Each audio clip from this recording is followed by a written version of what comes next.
বন্ধুরা, প্রফেসর বিদ্যা ব্যানার্জির আজকের পর্বে দেখা যায় রাজদীপ চ্যাটার্জি বলছে এখনই পুলিশ এনে এদেরকে কলেজ থেকে বার করে দেওয়া হোক। বিদ্যা তখন বলছে এখানে কোনো পুলিশ আসবে না, কারণ একটু পরে কলেজের সমস্ত প্রফেসররা আমার পাশে এসে দাঁড়াবে। রাজদীপ চ্যাটার্জি তারপর প্রিন্সিপালকে বলছে আপনার যা ব্যবস্থা নেওয়ার আপনি নিন, আমি আপনার পাশে আছি। তারপর কাশ্যপ ব্যানার্জিকে ফোন করে বলছে আপনার বড় মেয়ে বিদ্যা, ওর দায়িত্ব আমি নেব না, ওকে যেভাবেই হোক সরান, না হলে কিন্তু আপনার এই একাডেমি এখানে তৈরি হবে না। প্রিন্সিপাল তারপর বিদ্যাকে বলছে এখানে যে ঘটনাটা আজকে ঘটবে এর দায় কিন্তু সারা জীবন আপনাকে বয়ে বেড়াতে হবে। তারপর সেখানে রায়ার দাদু আসে, মাস্টার মশাই তখন বিদ্যাকে বলছে আমিও তোমার পাশে আছি মা। এই বৃদ্ধা মাস্টার মশাই, আজ থেকে অনেক বছর আগেই যদি তোমাকে পেতাম আমাদের স্কুলে, তাহলে আমাদের স্কুলটা অনেক ভালো হয়ে যেত। এদিকে রাজদীপ বিদ্যাকে বলছে সকাল হতে এখনো 4 ঘন্টা বাকি আছে, আর প্রেস মিটটা যদি 5টার সময়ও হয় তবুও আমাদের হাতে 1 ঘন্টা টাইম থাকবে। ভাবছি এই টাইমের মধ্যে যদি তোমাকে একবার আমাদের চৌকাঠে নিয়ে গিয়ে দাঁড় করাতে পারি, বরণটা যদি মা করে নেয়, তাহলে আমাদের বাড়ির বৌমা বাড়িতে ঢুকবে। বিদ্যা তখন রাজদীপকে বলছে আপনার কি মাথা খারাপ হয়ে গেছে? বিদ্যা বলছে কে ঢুকবে আপনাদের বাড়িতে? তখন রাজদীপ বলছে বিদ্যা চ্যাটার্জি। তখন বিদ্যা বলছে যে আমার কোনো পদবি ধার লাগবে না, আমি বিদ্যা ব্যানার্জি। বিদ্যা সেখান থেকে চলে যেতে গেলে রাজদীপ বিদ্যার হাতটা ধরে বলছে যে বিদ্যা বলছে যে এই হাত দিয়ে আমি ব্যাঙ কাটি, সাপ কাটি, মানুষও কাটতে পারি। রাজদীপ তখন বিদ্যাকে বোঝাচ্ছে যে খুব জোর 5টার সময় প্রেস এসে একটা মিটিং হবে, তারপর ব্যাপারটা সেখানেই ধামাচাপা হয়ে যাবে।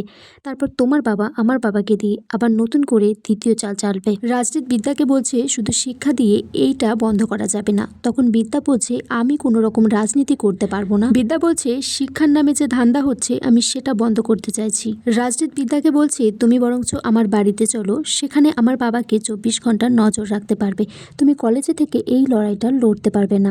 আর তুমি প্রফেসর বিবি হিসেবে নয়, তুমি রাজদীপ চ্যাটার্জির পুত্রবধূ বিদ্যা চ্যাটার্জি হিসেবে এই লড়াইটা লড়বে। বিদ্যা তারপর রাজদীপকে বলছে আমাকে কিছুক্ষণ ভাবার সময় দিন। তারপর বিদ্যা সেখান থেকে চলে যাবে, কিন্তু শ্রাবণ বিদ্যাকে দিদি বলে ডেকেছে আর বলছে যে দিদি আমি অনেক পাল্টে গেছি, আমি তোর হয়ে বাবার কাছে কথা বলবো, আমি তোকে রাজদীপের সাথে বিয়ে দেবো।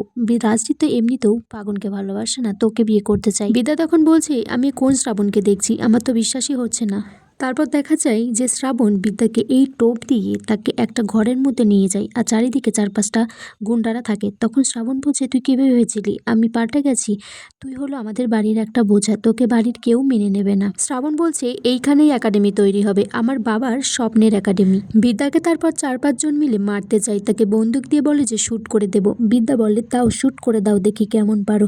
তারপর বিদ্যাকে উল্টে একটা লাঠি দিয়ে আঘাত করলে সেখানে রাজদীপ আসে বিদ্যাকে বাঁচানোর জন্য। রাজদীপকেও তারা হাতে আঘাত করে। এদিকে রায়া আর বাকি স্টুডেন্টরা ভিডিও করছে। আগামী পর্বে দেখা যায় যে রাজদীপ চ্যাটার্জিকে সেই ভিডিও ফুটেজটা দেখাচ্ছে, যেখানে বিদ্যা ব্যানার্জি বলছে যে রাজদীপ চ্যাটার্জি এইখানে একটা ব্যবসা খুলবে, শিক্ষার নামে তারা ধান্দা করছে।